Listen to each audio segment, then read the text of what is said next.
Coast style IPAs. Oh, now you're recording. Yeah, I just wanted to let you know that you were talking about beer. But I should record, so I'll pull this. I should record if anybody's watching and start talking about this. Okay. But yeah, so I'll just do a quick intro, and then we get into beer again. So Okay. yeah, the intro is this thing. Hey, Smiley, thanks for coming on my podcast. That's my intro. Hey, anytime. Yeah. Glad we worked out the bugs. Yeah, so we've been sitting here for like, I don't know, half an hour, just trying to get my shit together here and get my computer freed up some space. And then we tried FaceTime, we tried everything, and it seems like Skype. It's pretty clear right now, though. Yeah, it's working pretty good. Good. So I moved closer to my Wi-Fi connection, so hopefully it's good. We were talking about beer a second ago, and I was telling you how I'm just drinking Budweiser because it's rice beer, and you're like, it's not even beer. Yes. When I moved to East Vancouver, I fully immersed myself into that culture a little bit. Yeah. And I actually, for a little while, I immersed myself too much. Right. I was participating in the release of these new beers at all the breweries to the point where it was happening almost every day, and I was drinking multiple beers every day. Next thing you know, I was well up over 200 pounds, and had to curb that a little bit. It's funny because like everybody likes to drink beer, and if you're in a place like I'm not like a craft beer guy. Like I like craft beer. We got Coast Mountain beer here and Worcester beer here, and other people think of those places, but we don't get craft beer up here much. And I have allergies. I'm like a bubble boy, so like I can't. Sometimes it's too hoppy. I start sneezing. People think I got the COVID, and then it's like all this stuff. So, but you just told me there's like 15 breweries within like few kilometers, or even if that of your house. With less than a kilometer, probably. So everyone's doing like, we got a cask tasting, we got these things, and you're like, cool, I'm gonna just do a brewery tour, which ends up just being like, I mean, just a debaucherous afternoon, I'm sure, right? Well, I live just up on a little bit of a rise, so from my front door, I can push on my longboard, give one push, right, and just on the one push, if the lights are all working for me, yeah, I will pass 6 breweries and never push one more time. But then you got to get home after you've done that and get to push up the hill, right? I just walk. Oh yeah, right. Fair enough. You're usually carrying a 4-pack at the same time. Speaking of 4-packs, this is one of Superflut's finest. Yeah, it's called Marigold. Marigold. Is it? It's fruity, you said, or is it? It's a hop-forward hazy pale ale.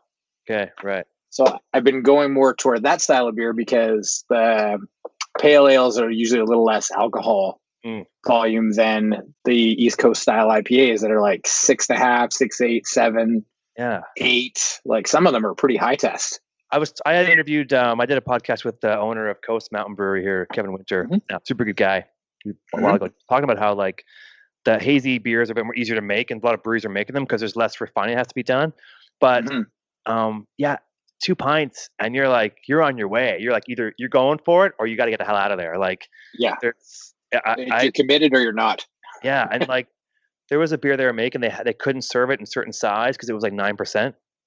Oh yeah, that's too much. It's I never had it. I think it's gone now. But the craft beer thing, especially in East Van, like I see Dano post about it a bunch and stuff. Just like there seems to be, I don't know if it's just cheap real estate there probably, and people can get a big space. And no, it's the zoning. It's the zoning of what you're able to do here. So because they're all concentrated in these areas, the zoning on the commercial spaces are set up for breweries. Oh, okay, right. And they're set up right in the middle of residential areas, so it's easy to walk to these. What a business model! It's actually the perfect storm.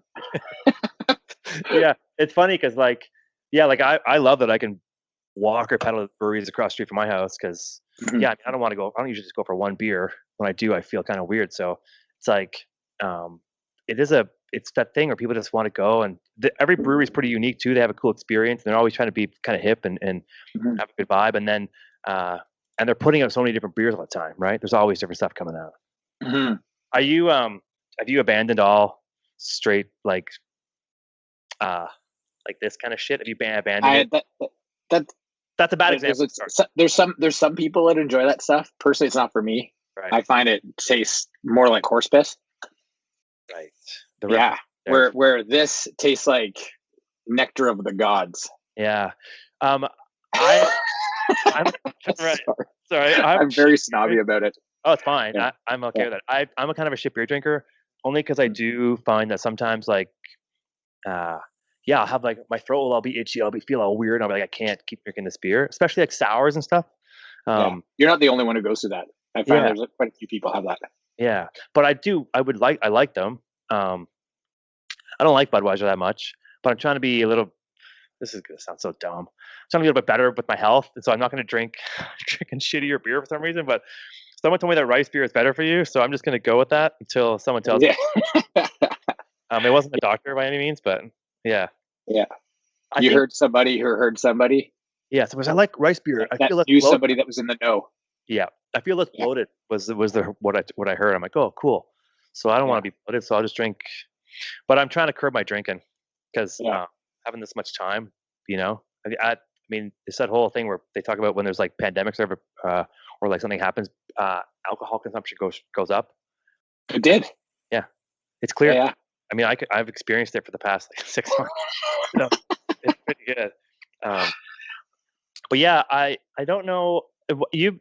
I didn't know you lived in East Van. I didn't know because you used to live up here in Worcester. Yep. Okay, so we'll backtrack here. Everybody, I'm talking to Smiley Nesbitt here, who like OG skier from before time existed, kind of like I don't know. You were a The skier. early '90s. I got there in 1990. Yeah, that would have been an awesome time to be in Worcester. Mhm. But then you were here, and then you moved.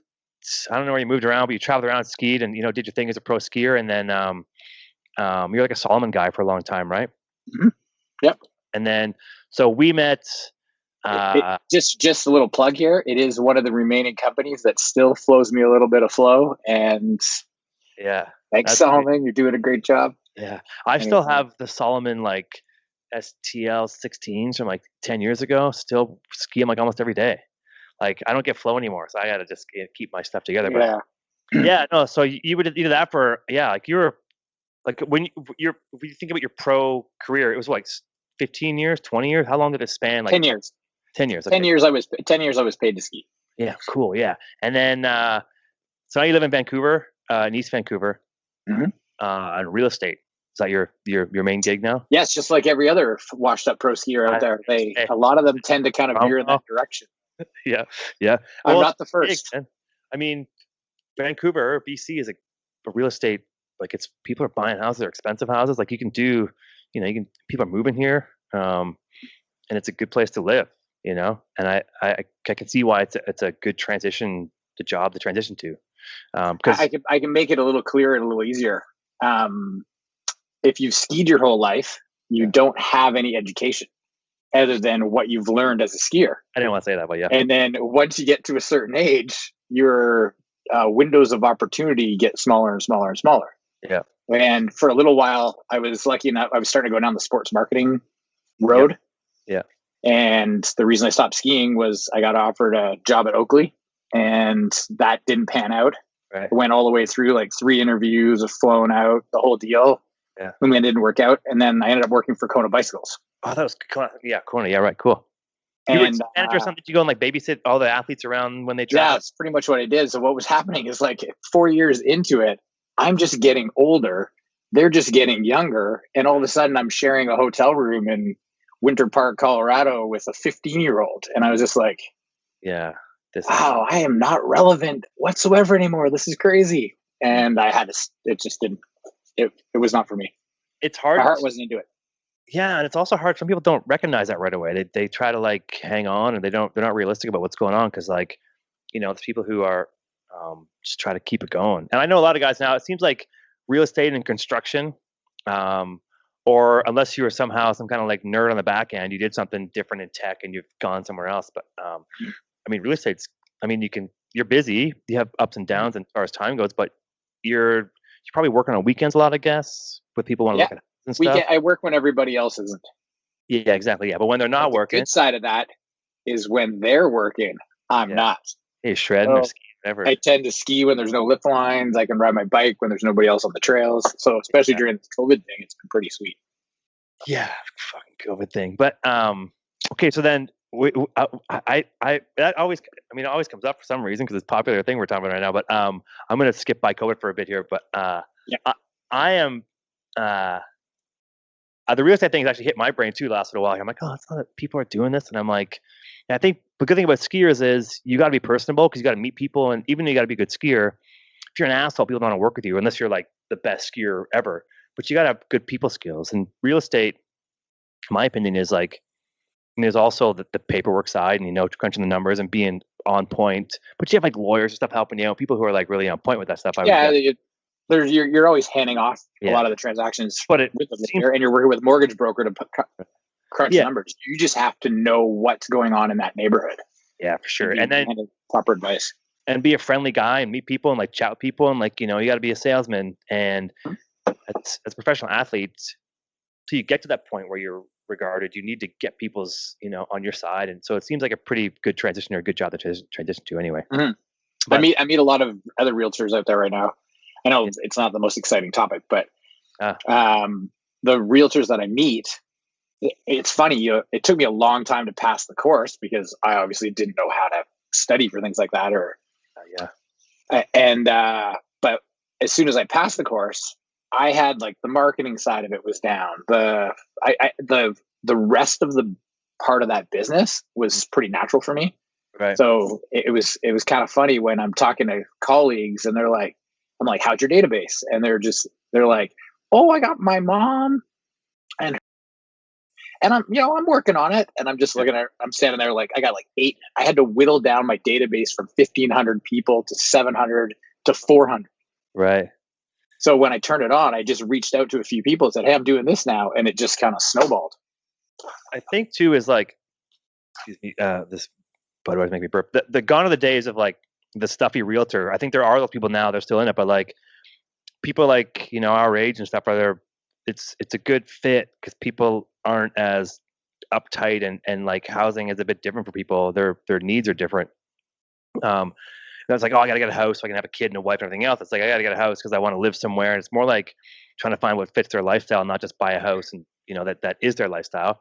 And I think people like yourself, just that's the people that are coming up, are like, they want someone like you, or like, that's not wearing a suit. Or I'm sure there's people like, if you're an upper echelon, if you're trying to like sell a $4 billion home, it doesn't even exist, but like, it seems like it's a totally different clientele. Yeah, for sure. And they weren't being serviced before because they'd have to go to some guys on the side of a bus being like, whatever, and then with a dumbass. Like I remember when I was a kid in my hometown, there was this dude he's like this real sleazy salesman, real estate guy. He's been around forever. He had this big billboard. He's still there. I went home, like I drove home to Ontario this summer, and the billboard's still there. Same guy. People kept drawing giant mustaches on it. For 30 years, they've been doing it, right? And his billboard's still there. He won't remove it. And people go and drop a mustache. Guy's name's John something. And then I saw there's a case study somewhere where there was a guy in the U.S. had the same thing happen to him, but it made him famous. And now he's like this, like, I wish I remember his name, because it made me laugh because people kept fucking with his signs, and it made him famous because he's like, I don't care. He left them up. But anyway, I just think of like, the old school. Even in Vancouver, you see it a bunch. The people on buses. I would never call a guy on a bus and try to sell my home. Ever. I've never met anyone. No, none of my peer group have ever reached out to anybody who's on a billboard or a bus. It seems like it's a waste of money. I don't know the people that do that. Well, the ones but maybe there are some people that do. There's got to be, right? I mean, people still do it. I think a billboard would be cool to have, but just like have your face on it and say hello to people on it, not even be part of like. I've already had a billboard. Oh, you have? You had a billboard? Oh yeah. Oh, the billboard in Britannia Beach. You had that one? Yeah, big Solomon ad. So I've been there. Right. Yeah. Solomon ad. Sorry, I thought you meant like real estate. Nope. No. Ski stuff. Right. So okay, real estate's super boring. So let's talk about something. Just joking. Let's go to something else. Yeah. So I was telling this story. I think I was talking to Mark Adma yesterday. Was it Adma? Yeah, it was Adma yesterday. And I was talking about how I was going to talk to you at Burger because Burger's going to come on soon. Eric Burger. Okay. Yeah. So I was talking about how I met all you guys. And I had just gotten this job at Whistler Blackcomb when I was the athlete manager. I just skied for fun. I didn't really know athletes. Mm-hmm. And I went up the mountain with you guys one day. It was yourself. It was Les Anthony, Paul Morrison, Bonnie McCarowitz, Douglas. I think it's either David Melanson, and I don't know who else is up there that day. Maybe Annie Belanger or Maël Ricker. I can't remember. Anyway, I don't know what the fuck I was doing. I didn't really, and I was like, when I sat and when I was listening to you and Paul Morrison and Les Anthony start talking, I was like, these guys are fucking amazing. I was so stoked. Everyone else is super nice. Everyone's amazing. They're all good people. But you guys had this like, whoops. You guys had this like, just this like, honest. We're super opinionated. I am now too. I love it. And so I think you helped maybe see that was okay to be that way and still be successful. And so I remember that day. And I think I wasn't in shock. I didn't really know what was happening. I learned to be so appreciative that day, like maybe a year later. I was like, wow, this is the people I was with. It was really cool. But it helped shape my I don't want to say cynicism because that's kind of a heavy word, but like it helped shape my my views towards humor and just calling shit on stuff when it's not the way it's supposed to be, right? Or like when you're kind of like, we're doing all this work and you're just using us for this shit. So it stands in my memory as like a day of it set a tone for how I kind of am. I think it was great, and we got good pow that day. And then I used to that made me love doing those. It was like we would do like a pre-winter shoot for anybody listening who doesn't know what I'm talking about. With Sir Blackham would do these like early season, which Vail doesn't do anymore. No, they don't give a shit. They do like early season fucking cancel your pass program. So I'm bitter with that. Speaking of opinions. Yeah, I had to buy my pad for the first time in 15 years last year. And so I know what you were going through back in the day, but I remember that we would do these video shoots every year before. You know this, I'm just telling people. So to get the hype going, they call them snow. I don't know what they call them. Anyway, little videos. It's like preseason hype. Yeah. We'd get a lift up there on the gondola early, and we'd have like Doug Mack around or patrol to help us in the sled and stuff. And it was really cool. Smiley was the king of sinking a turn. He's like just like making it look good in an inch of snow or 2 feet of snow, whatever. But it set on top of rocks. Making a tomahawk look good, but that made me love those. It set me up to love those shoots. I did so many of them. I must have done like, I don't know. I mean, we would do like 4 or 5 a year. And even just every time it snowed, we would do them, right? I probably did like 150 of those shoots and organized them. And it made me love that day, made me think they were so fun. They should be fun. And I thought I was so stressed at first, but you guys were like, yeah, we're going to get done. Don't worry. But we've been doing this for years. It's fine. And it just made me love those times. And so every time I talk to you or I hear you, I'm like, oh yeah, that day on Whistler, we skied like. You've always had a special place in my heart too, buddy. Yeah, thanks. Yeah, I think just the goofiness of it all and just how much they relied on those things to happen and how fun they were in the moment. Like, and we started taking up, over the time, it got harder and harder to do them. And then the director of marketing, Stuart Rempel, would run upstairs. Hey, Ryan, we're doing a snow shoot tomorrow. I'm like, I guess so. It's going to snow. You have to organize it. But I mean, those are big days when there was sometimes we took helis up there. I don't think you and I did a heli day at all, but I did them before you were around. We did a couple with Mike Varon when he was kind of leading the charge a little bit. Yeah, like the people that did this stuff. Mike Varon's a legend too. If anybody wants to look that guy up, he's still in town. But those times, I didn't really. I loved to ski, but I didn't appreciate what skiing meant and how it came to be as much until I met you guys and saw those times of like, okay, this is what actually like people do this because they fucking love it, and it doesn't matter, if it's like what's happening around. It's like we just go and ski, and I think it was so stressful. Then I was like, well, it's pow. I mean, people loved it, and those videos worked, and I don't know why. I don't know I guess they just got so busy, didn't matter, right? And Vails doesn't need to operate a little video from Colorado, wherever they're at. Anymore. I mean, I went skiing today. You mean the actuary in Boulder? Yeah. Doesn't want to put somebody out before the safety protocols are in place in case there might be some sort of litigation involved. Like they used to do it. They would still do it. Like even on the years I still skied here, I would see the new crew that did it. They would still go up in the morning early and do it. But it wasn't the same. The vibe was just different. It seemed a bit more like, stop drinking Budweiser. It seemed like a little bit more like just less of a thing. It didn't seem as big of a deal. I guess it's been doing it for years, but I went skiing today, and how was it, by the way? Oh, dude, it was great. I did like 3 or 4 laps. I found some pow. I got my little stash that I went to, and I got a new jacket. And I couldn't figure out my whole like headphone and phone thing. That was an annoying thing. There's no pocket where I normally is and stuff. But no, skiing today was great. It was good. Yeah, wasn't that busy. Nice. I can't believe it took me this long to actually ask you. Dude, the lineup today. I don't know if anybody knows this, but at the base of Blackcomb, I don't really ski on Whistler much. I ski on the rock a lot. And when you go from like the lineup from the base of Blackcomb, it went all the way to the past Portobello, down all the way to the road. I was standing in front of the entrance to the Fairmont when I got there, because I was just dinking around. I got there. I wanted to make sure my pass worked, so I went and checked it first, so I didn't have to get in line. Yeah. Ken Achenbach was freaking out today because his reservation wasn't accepted, and he was like, "That guy's been 150 years in Whistler. It's crazy." Yeah. Speaking of opinions. Yeah, his Facebook comments are hilarious. So, but I'll tell you, the gondola and everything else. By the time when I heard the cheers going when the gondola opened, 10 minutes, I'd walk through the village. Maybe 15 minutes, I'd walk through. The lineup was done. I saw the singles line was empty. By the time I realized we had a singles line, I forgot from last year, and so I hopped in, and I was at the top by 9 o'clock. And the line, amazing! Crazy, right? There's no alpine, but snow is good. We're doing like. How are the lines like with all the protocols and spacing and all that stuff? On the mountain, 0. No, wow, amazing! They didn't care. The gondola, on the gondola though, at the bottom, it's like I think it's like just like save face down there. But they were saying I was in singles line. It was like me and another guy. Like if you're okay going together, you can do 2 singles at a time in the gondola.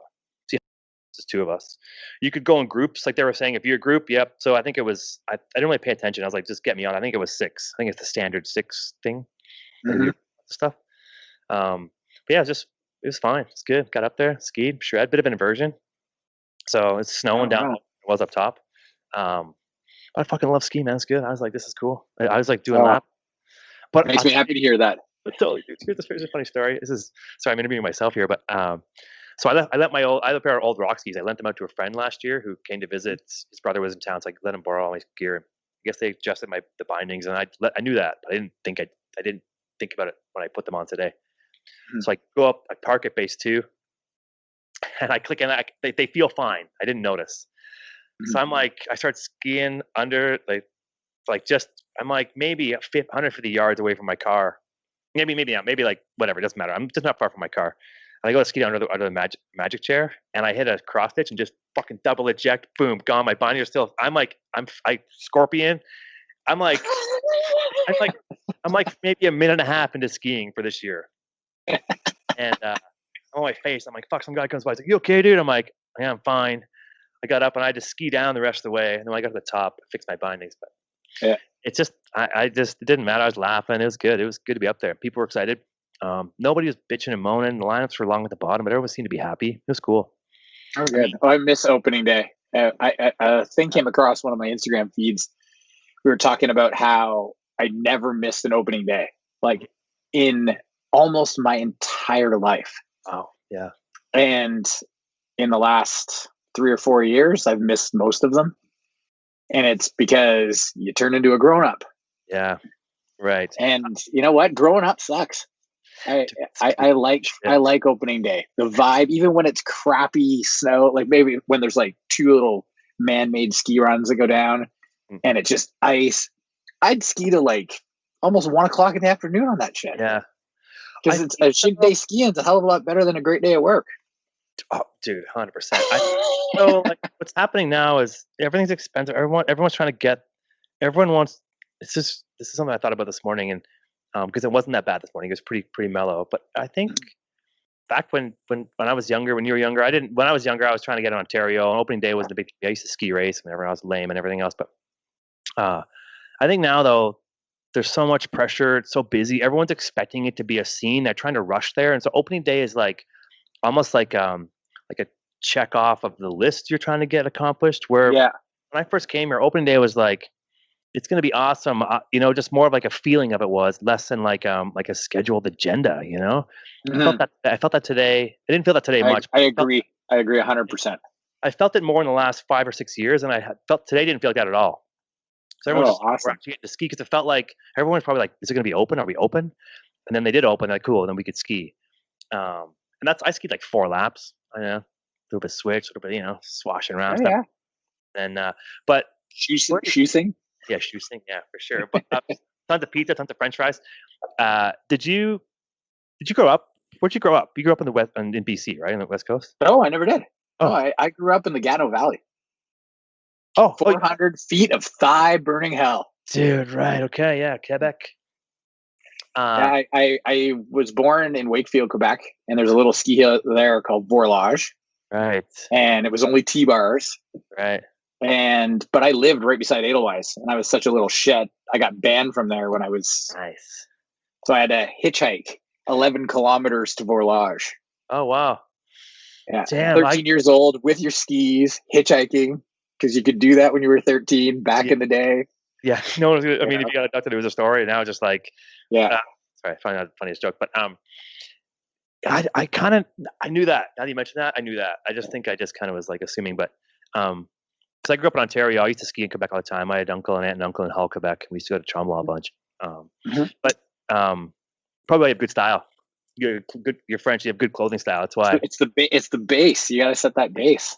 Yeah, like having that's something that I find was lost. It used to really bother me before. Right. Now I just don't care because now I'm more grown up. And but there was a lot of skiers I found out there that were very good in the air, very good at doing tricks, doing all these, but their actual ski style was just kind of backseat, sliding around with their hands in their pockets. Right. And it just, I don't know. I just didn't like it. Right. And I was quite vocal about it for a while, but now I don't really care. Yeah. I mean, as long as everybody's having fun, that's the most important part. Then you grow up and you realize it's about having fun, and like, because everyone's trapped up in their own little idea of like because also when you're trying to become a professional athlete, you need to care about those certain things. Otherwise, because people do care about it. If you look like a gomer, or if you have a strap on your glove flapping off, that photo's not going anywhere. If you get a picture and your arm's in a weird spot, you look like, you're pouring coffee and you're not supposed to be. Like, I used to call it the imaginary gait. You see guys skiing like this. I saw it today. And I was like, what are you doing? There's nothing there. You swatting flies? It makes me so I want to even hang up right now and go push my head into the wall. That makes me speaking of how I actually do care about style apparently, but yeah, apparently. Or like the weird bend out in the knee. Anyway, oh God, we can't go down this rabbit hole of style. But I just think that today didn't feel that way.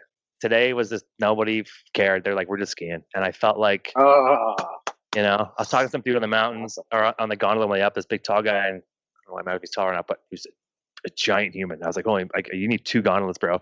And were you 6 feet apart? No, like 3.5. I don't know, 4 feet. Yeah. Stop making out when he was watching. But we were just chatting about skiing. He's like, yeah, man. He's like, I bought these skis last year, and the first day on them, I blew my knee or something like that. So I've skied since last year, and this is my second time on these skis. And he was just like, I'm just happy to be up here, man. He's like, I don't care. And I think that's probably a lot of people's idea of it. And because there's no people traveling from across the world trying to get here, and no one's rushing from Vancouver to get here to like in that intense, state of mind. So it's mostly locals, I think. I mean, probably tons of Vancouver. I did notice that Vail did put up a notice saying we're not really welcome skier traffic from Vancouver right now for COVID reasons. Then I have to eat my words because I was like, they don't give a shit. Like they did. They actually, I read it somewhere. It was in some news article. That's good. Across my path. Great.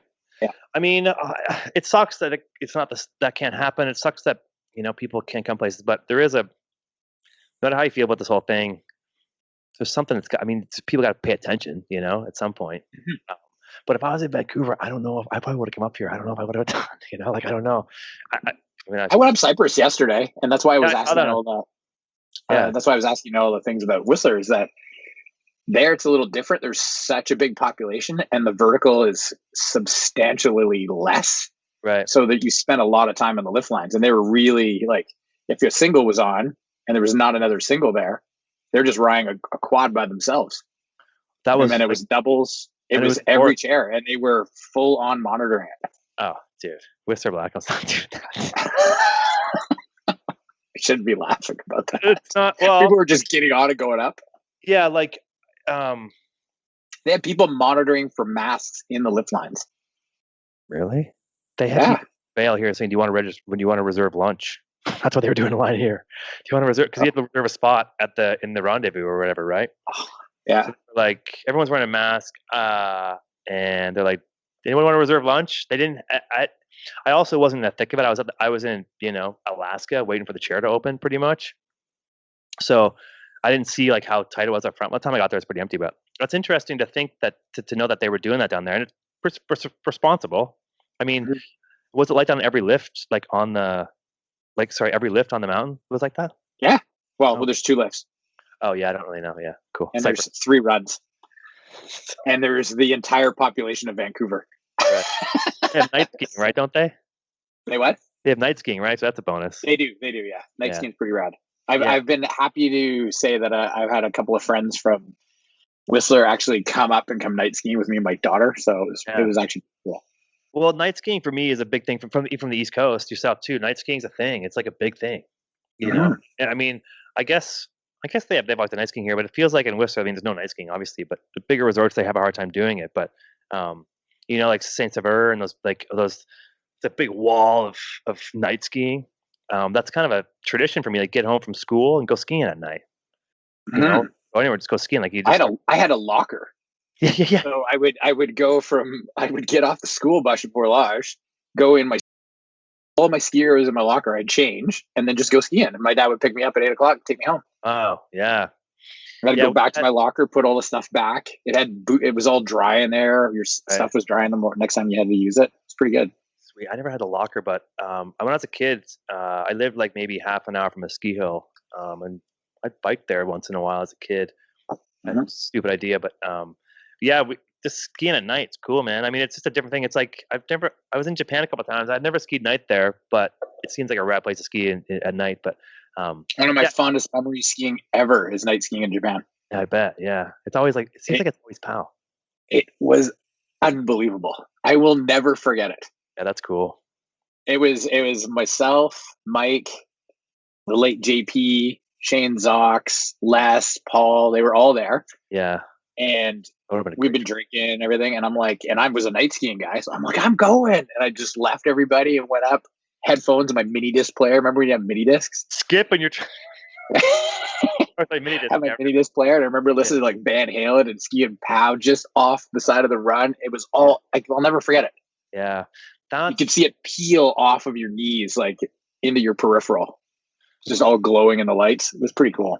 That's the kind of shit that keeps you skiing now, right? Like, like there's those moments that are just, I've been to Japan a couple of times and I just being on ski trips. I was talking to, I don't know who I was talking to, maybe Tristan the other day, but like just being in a different town skiing is just a cool, even though it's skiing and they've got lifts and they got everything else, it just seems it's so cool to be in a different town skiing just because you're in a different town skiing. Like it's not anything different than just because I'm not in Japan or I'm in Europe or wherever else. Like I'm just in a different spot and I don't really know what's happening, but skiing is skiing. It's pretty cool. And it does. You know what a lot of the skiers in each resort, how they would rate your skiing ability. Like say for instance, when you had another skier come to Whistler and I was kind of showing everybody around, like pro skier or whatever. Yeah. It was, you would ski your lines that and it's how far back they were and how they would follow you. So when you went to another place, if you like, okay, just trust me, like keep your speed on this thing. And then there's going to be like they kind of give you a heads up, but you're just following them. Yeah. And if you can ski well enough to like send with them and trust them and stuff, the level of respect was entirely different. Yeah. I agree with that because it means you respect that person's, their line they've chosen and you're a good skier to keep up. Dude, I've been skiing Whistler Blackcomb for 15 years, and I ski with a pro skier, and I'm way behind them. It's like, hey, we're skiing for like maybe 2 or 3 minutes, then we just ride the chairlift, or they're waiting for me or something. But, that's a thing. Is like, and the cool thing about it is, everybody in a ski town, like everybody wants to show you most people that I've met in ski town, they want to show you what their feels like. Yeah, they're like, this is cool, and they're pumped because they're like, if they've never been to where you are, they want to prove this place is just as good as where you're from or where you're skiing from. Oh, dude, you show them the shit in Whistler. Yeah. And when you go to Alta or you go to Jackson or you go over to Europe, they're going to show you the shit. Yeah. And it's really cool. I think some of the things I've noticed in this town too is when even patrollers, they do the swap. And I I met last winter before this whole place shut down. I met a couple of there was a group from Jackson Hole here, and I was with a friend of mine who's on patrol. We're having a beer, and those guys were just like, we got to talk about skiing, and the idea of like like cowboy skiing in the U.S. is just so a bit different. Like they seem to be like a bit more gnarly. They're all like a chewer. They're just kind of like a different kind of guys or girls doing that. But it's cool to be at a ski resort or a ski town where something you haven't been before. I think that's like, it's just, but it's still POW, right? Still sliding around. Have you? Powder Magazine just obviously had their last issue. Sad day. Yeah. But one of I'm trying to remember what this tagline was again. It was like the disgruntled local, or I can't remember what it was called. Do you remember what it was called? No, but I think I saw somebody post the article online. It was like an old school ski. And he was listing all the people off. In the end, it was that whole world. Right. And that whole world became its own microcosm of like-minded people that were just in it because it was fun. Yeah. And it really is. I mean, so that part of the reason I wanted to do this podcast was I wanted to ask you, because you might still be more plugged into what's going on at Whistler. Like, I'm really now very disassociated with it. Like, as soon as Vail bought it, I kind of lost all love. Like, right. I've seen what they've done to other resorts, and it was a sad day for me. But that being said, what I wanted to ask you is, there was a youth culture in Whistler that I was very much immersed in and very part of. Yeah. And I'm sure it still exists, but how different is it? Like, is it, well, I'm curious to know if these little behind the scene things are still happening. I really want to know if they are. I think, I don't know exactly what it's like now, but I think for the most part, anybody who's new to this town or a young kid, whether they've come here, they've grown here, they didn't really, unless they lived here, Whistler, Blackcomb, Vail, Fortress, Interwest, they don't really care because they've been growing up in if they're say 30 right now or 20, every resort outside of these small resorts are kind of getting consumed or corporate, right? So like, unless you're like in a small town, I think they're just here to ski and just like doing their thing. And obviously Park blew up. I'm a little bit disconnected too, because I'm 42 in like a week here, but like, it's like, there's still a youth difference. It's just like, it's now, because there's social media, I mean, I have to say it, because of social media involved, it's a lot of like, tricks are getting faster. Yeah, everything's getting done faster. Like, you see a sweet nose butter 270, all of a sudden now it's being done right away. Whereas before you had to watch someone do it or see it in a movie, then it was done, right? I think that, but I see huge crews skiing around now. Like, I see like in the park, before you'd ski, be like, 5, 6 guys max, whatever, in a crew, right? Skiing around. Now it looks like there's a mob of people in the park, and everyone's always filming. And I think the joy is still there. It's just a bit more showing off, kind of, but I think the heart's still there. I don't know. I mean, I'm still a kid at heart. I still like, my hat's crooked and whatever. But like, I think the whole idea of Vail stuff for me, Lisa Richardson, a really good writer, anybody's listening, you obviously know her.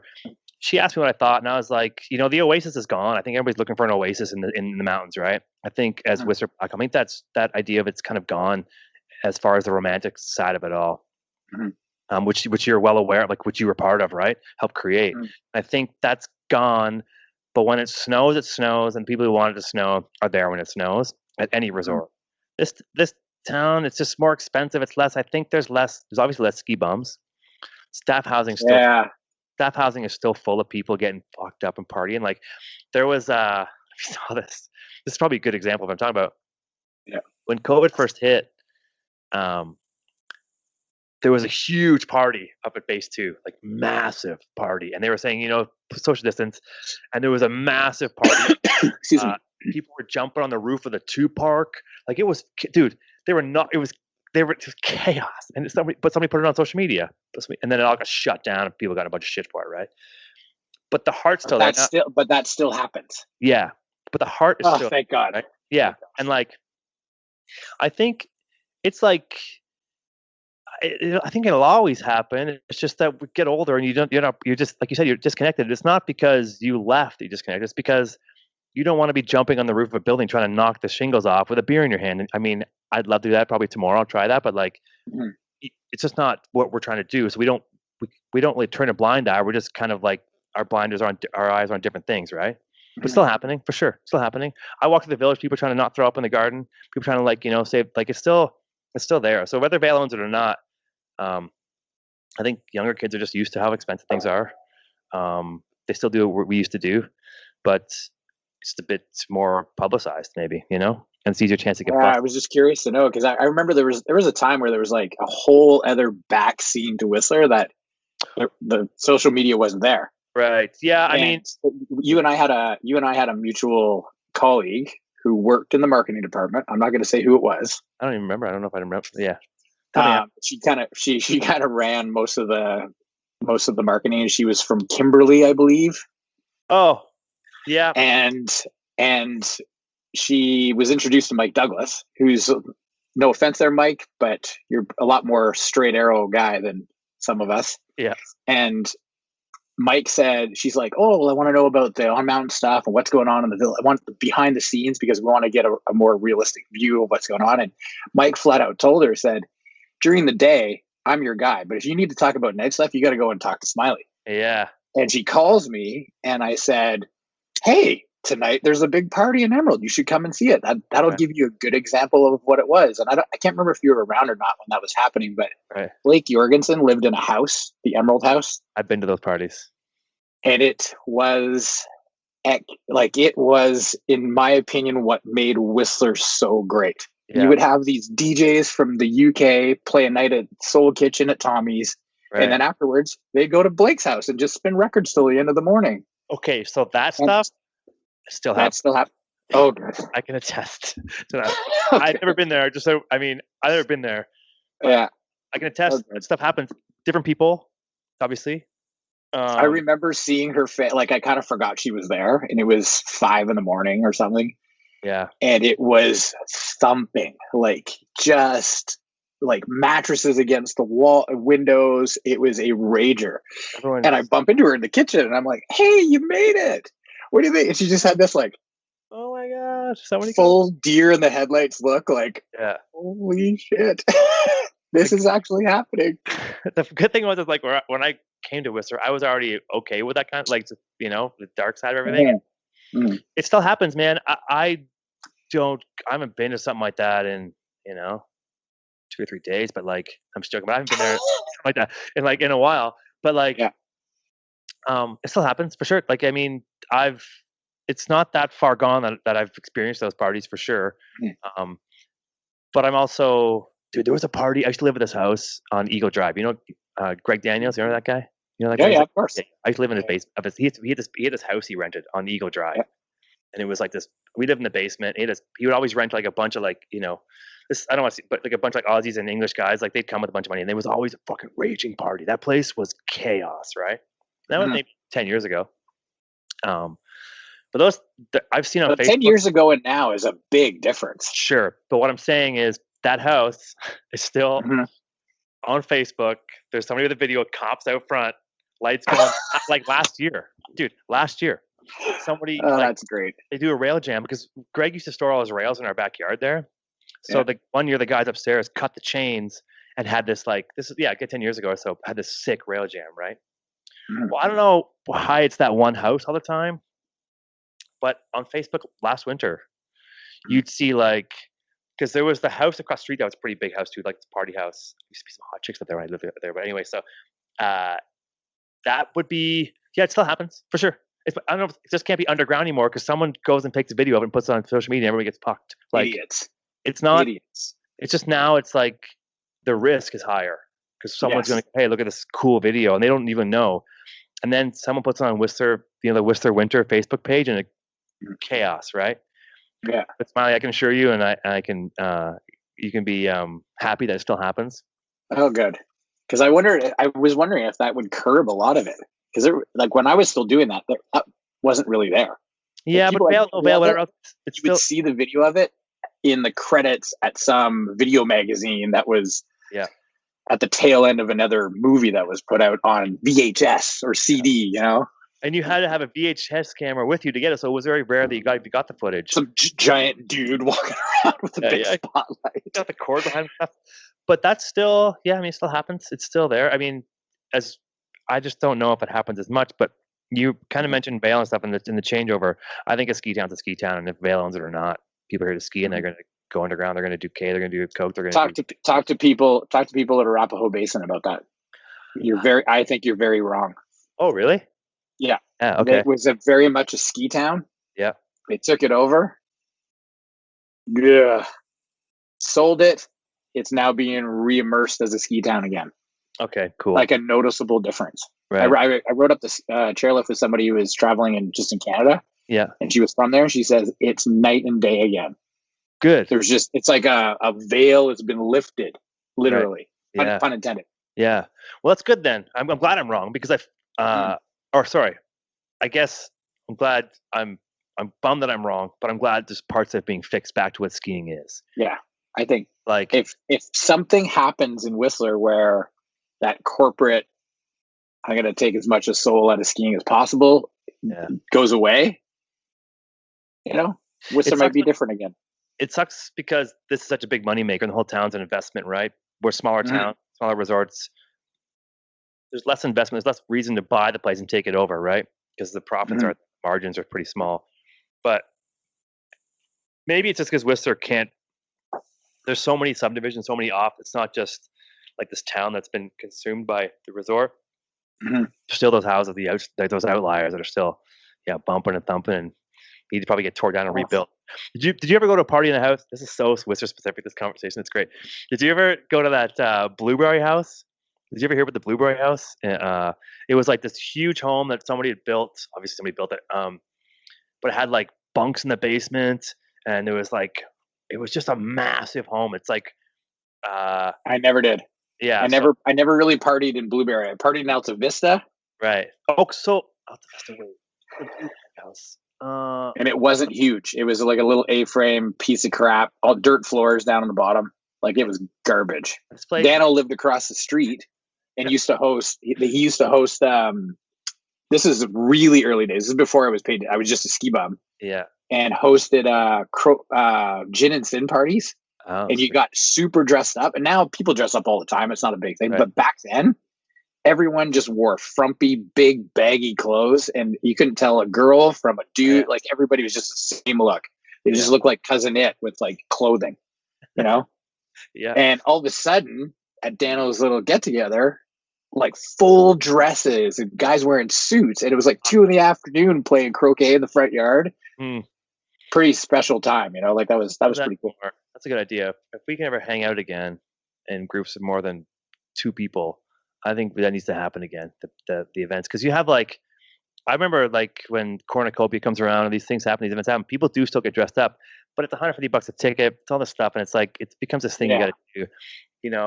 People were willing to puke on their suit back then, or just like fuck up they didn't care. They went to the Use It Center if it even existed back then. I don't know, but like before it was just the Use It Center, I guess. But like. It's just like it was a pile of clothes beside the recycling. Some dude getting rid of his garbage, you just go and grab it. I think that spirit.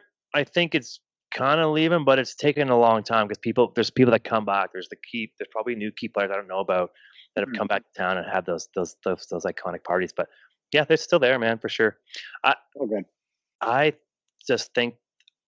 I guess what people had this thought of Vail and was wrong, but it is still just skiing. People still just go and do it.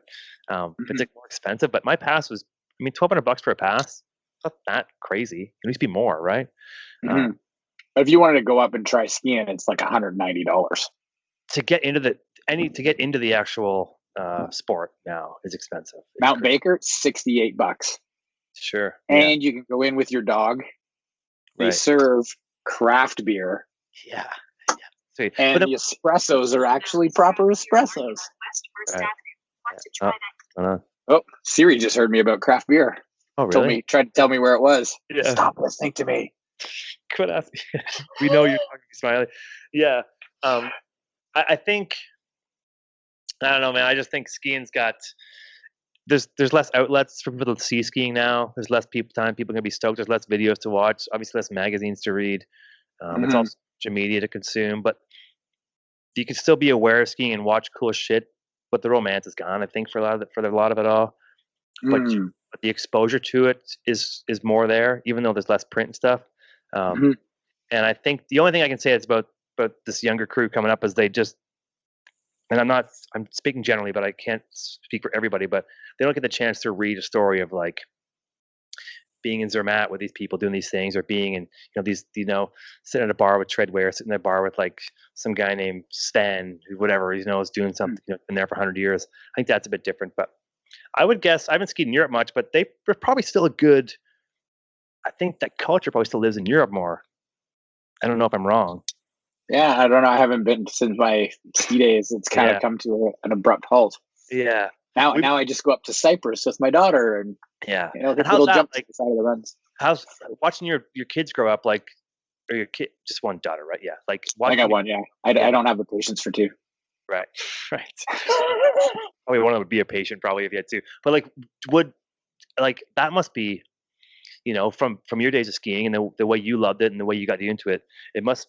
Are you like trying to? Your daughter's got to be a skier, or are you like, do what you want, but skiing's fun. Come with me and do it. I try to parent that way as much as possible, but I deep down inside, I was like, oh, I really hope she likes doing this, And at the same time, I was incredibly selfish before I had my daughter, like selfish on a level that is incomprehensible to me. Right. It was right about the good time right now. Everything else, it's like right now, this is the most fun thing to be doing. Yeah. What are we doing tomorrow? I don't know. But right now, this is what's important. Yeah. Right. And since I have my daughter, and she's taught me to be selfless. She's taught me to be more patient, taught me to be more understanding to humans in general. Like, having my kid actually made me a way better human. I was a bit of a prick before, like people say that a lot about everybody in general, not just you, but people like that. Yeah, I know. And I know it's very cliche and stuff, but it really is. If you're trying to be a good parent, that is the result of it. Right. There's definitely a beneficial side of it. And, it was really nice. I got her some new boots. Her feet got bigger, so she got some new boots. The other day, she's just walking around the house in them, and I was just like, great. Oh, yes. At that moment. What? So when you grew up in Quebec, were you in a city and had to get out to the mountains, or were you? No. I lived in the Gatineau Hills. Like, I was 45 minutes outside of Ottawa. Oh, okay, cool. All right, sweet. Yeah. I think that's things too. Is like, I lived out in the country, I lived out in the farmland, and you just had this. I think skiing just feels so outside so much. You're kind of used to it. Whereas if you're in the city, I think it's hard to get that exposure and be stoked on something like that. Keep your kid involved on it. But it's a good thing you have those mountains close by. Keep your kid skiing. Did you ever try to say, hey, do you ever want to try snowboarding? Or are you like, her mom snowboards. Oh, okay, cool, sweet, nice. Yeah. Okay. It's just skiing right now when you're learning. I mean, I don't care. As long as she's sliding around in snow, I don't care. Yeah. I've got like these visions of like staying in a van up at Baker, like in the parking lot with the whole van crew for a night or two, like with my daughter, and having her be stoked because it's snowing outside. Yeah. I really, really would love to see that happen. Yeah. Whether it does or not, it's not gonna kill me if it doesn't, but I would really like to see that happen at some point. Dude, everyone's buying vans. I don't know how you can even find a van. They're all being sold, they're all being bought, and you can buy a beater piece of shit for $40,000 now because someone put a fucking bathroom in it. Like, it's getting crazy. Like, put some tile in the back of this bathroom. Here's $100,000 for this thing. It doesn't run. It's got 400,000 kilometers, but I think the van life's pretty cool. But now it's, I've seen, when I see those posts online, like trying to sell a van, it's like rebuild, live-in camper, $35,000. It's like a 1985 Ford Econoline, needs some love. You're like, it's got no wheels on it. Like, you can't fucking. But that kind of van life thing is, the ski bum became like this kind of, almost like, they're still around. I've seen some pretty beater vans, but the ski bum thing, you gotta have a Sprinter to be a ski bum now, with like, the full setup. But yeah, I don't know. I think skiing's still pretty rad. We talk about it a bunch, but so you mountain bike a bunch? Still get out there a ton mountain biking? Yes. Yeah. I because I'm older, I'm trying to be more in shape. So I'm riding from East Van to the North Shore. Oh, wow. Oh, geez. What is happening? What happened? I'm having a glitch here. Oh, it looks fine. It's turning on. Anyway, And I got my wife saying, it's 3:00. We got to go pick up Charlie. So. Oh yeah. Okay. I got something at 4:00, but yeah, I mean, it's been an hour. We can, I've been fucking stoked on this. It's been a great conversation, but yeah. Okay. Yeah. We can pick this up another time. No problem. For sure. Yeah. But, so you're still mountain biking, like, but wait, you live in Venables? Never mind. You live somewhere. Well, I won't say where you live in case, because the amount of viewers I have is crazy. So I don't want to try to, but, no, but I live in East Van and I ride over to the shore, ride the trails on the shore and then ride home. Wow. So it's like a 30-kilometer ride every time I go and do a rip. And you got to cross Second Narrows, which is I used to have a place in Burnaby when I worked for Arc'teryx. I would rent a place part-time, bike back and forth. That bridge sucks, dude. That's terrible. That's a bike ride. The bridge alone, just there and back, is good. Yeah, but I'm actually, not to boast or anything, but I'm in as good a shape now physically, like as I was when I was skiing full on. Nice, that's good, man. And I'm pretty happy about that. But I was not that 2 years ago. I was probably in the worst shape of my whole life. Right. Yeah. Well, you turn the corner. I think the older we get, like I'm trying to get in better shape now. And I think you just become more aware of the fact because you're in the outdoors and skiing and doing these things, and you watch slip away, like, man, I can't let that slip away so bad. And you get reinvigorated because I think the age thing starts to make you want to get back in shape again. So then you start to bike a bunch, and mountain biking is so good now that it's so popular and the trails are great. You stay in shape. It's good, and you don't drink as much beer. So that's a crazy. Beer is out of control. I really want to continue this conversation, but I am getting freaked out right now. I gotta go. Okay, cool. Well, Smiley, thanks for coming on my show, man. It's been great. I'll talk to you anytime, and go take care of your family. Whatever you gotta do there. We'll talk. I gotta be a dad. All right. Take care, everybody. We'll talk soon. Yeah. Thanks, Ryan. Ciao. All right. Yeah. Bye.